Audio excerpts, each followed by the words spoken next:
We've called it the turtle shell. We tried to think of a fun name for it, and we're like, it looks like a turtle shell. That's what it needs to be called.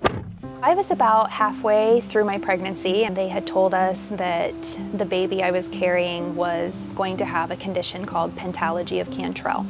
So there is heart abnormalities, there is complications with the pericardium, which is the sac surrounding the heart, issues with the sternum, no diaphragm, and also abdominal wall issues. They told us that she was not going to probably survive, that this condition was not compatible with life, but we sought care through Riley Hospital. She was in Riley for 6 months. We came home. She was on the home ventilator for 5 years, and then at 5 years old, she had a lot of major reconstruction done. She has a sternum, but it's only about 1 inch long, so her entire heart is exposed. You can actually see her heart beating under her skin. As a medical geneticist, my role when I met Faith in her care was to determine why she was born with Pentalogy of Cantrell. Even though it's not exactly my area or my expertise, during one of our visits, we were talking about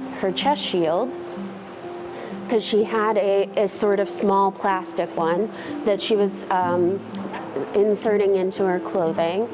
And I don't know exactly what made me think of it, but I was like, do you turn off your airbags? What are you supposed to? What do you do with that? And Faith and her mom were like, no, should we?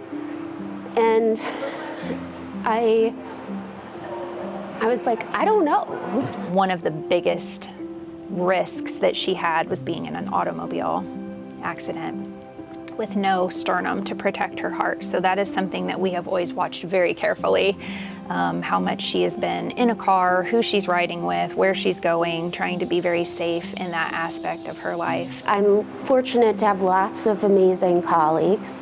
And I initially reached out to one of our pediatric surgeons, Dr. Brian Gray.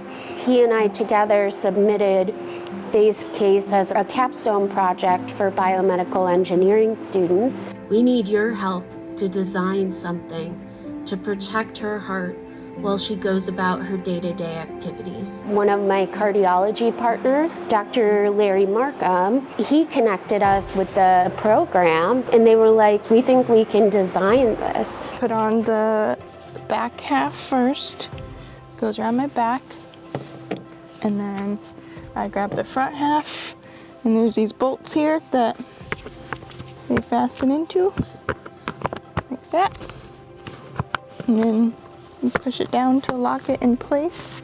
If there's an impact from the airbag in the car, that impact would be taken by the device rather than Faith's body, and she's kind of floating safer inside of that device. I feel more free and independent for sure, like I can just do what I want to do and have that extra protection with me. Making and figuring out a chest shield is not technically my job. Caring for her is, and caring for her holistically and doing my best to protect her is my job.